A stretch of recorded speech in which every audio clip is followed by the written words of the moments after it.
কি মন খারাপ? একটা গল্প বলছি, ট্রাস্ট মি, মন ভালো হয়ে যাবে।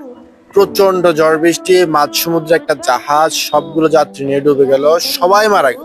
কেবল একটি মাত্র মানুষ ভাগ্যক্রমে বেঁচে গেল। সে বাঁচতে বাঁচতে একটা দ্বীপে, নির্জন দ্বীপে চলে গেল এবং সে ধন্যবাদ জানালো মহান সৃষ্টিকর্তার প্রতি তার এই জীবনের জন্য। তারপর সে প্রতিদিন অপেক্ষা করতে লাগলো কখন তাকে উদ্ধার করতে কেউ না কেউ আসবে।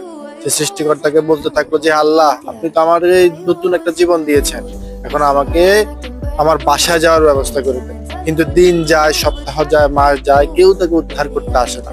তারপর সে ডিসিশন নিল যে এখানে এসে যতদিন না কেউ উদ্ধার করতে আসবে সেখানেই থাকবে। সে অনেক কষ্ট করে, অনেক কাঠ খড় কুড়িয়ে সে একটা নিজের জন্য একটা ঘর বানালো, অনেক কষ্ট করে। এভাবে সে থাকতে লাগলো, দিন যেতে লাগলো। সে সমুদ্র প্রতিদিন মাছ শিকার করতো, কোনোভাবে খেয়ে বেঁচে আছে সে। তারপর সে একদিন মাছ ধরতে সমুদ্রে গেছে। এখন মাছ ধরা শেষ করে সে যখন তার ঘরে ফেরত আসলো, তখন দেখলো যে যে ঘরটা সে এত কষ্ট করে বানিয়েছে সেই ঘরটাও কোনো না কোনো ভাবে আগুন লেগে পুড়ে গেছে।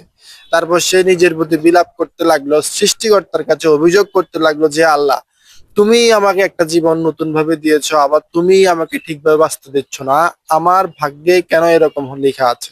আমার সাথে কেন এমন হচ্ছে? সে নিজের প্রতি বিলাপ করতে লাগলো এবং সৃষ্টিকর্তার প্রতি অনেক মনক্ষুণ্ণ হলো, অভিযোগ করতে লাগলো। তারপর সে বাধ্য হয়ে সে ডিসিশন নিল যে আমি আর এই জীবন রাখবো না, আমি এখানে কোনোভাবে সার্ভাইভ করতে পারছি না। এই বলে সে সিদ্ধান্ত নিল যে সে আত্মহত্যা করবে। তারপরে সে সদ্য আত্মহত্যা করার ডিসিশন নিয়ে সে যখন সমুদ্রের দিকে পা বাড়ালো, সে যেতে সমুদ্রের দিকে যেতে যেতে সে দেখলো একটা নৌকা, একটা জাহাজ তাকে উদ্ধার করতে চলে এসেছে। সে অবাক দৃষ্টিতে তাকিয়ে আছে এবং সে নাবিককে জিজ্ঞেস করলো, আপনি কে ভাই? আমি এতদিন এই জায়গায় বন্দী অবস্থায় আছি, কেউ কখনো আমাকে উদ্ধার করতে আসে নাই। আপনি কে? আপনি কেন এবার আসলেন? কিভাবে এবার জানলেন? তখন নাবিক অবাক হয়ে বলল যে আপনিই তো কেবল আমাদেরকে ধোঁয়া পাঠিয়ে সিগন্যাল দিয়েছেন, এই জন্যই তো আমরা বুঝতে পারছি যে এখানে কেউ না কেউ বিপদে পড়েছে, তাই আমরা এখানে উদ্ধার করতে আসছি। সে তারপর সাথে সাথে সিজদায় পড়ে গেল এবং আল্লাহর প্রতি শুকরিয়া জানালো, সৃষ্টিকর্তার প্রতি সে শুকরিয়া জানালো।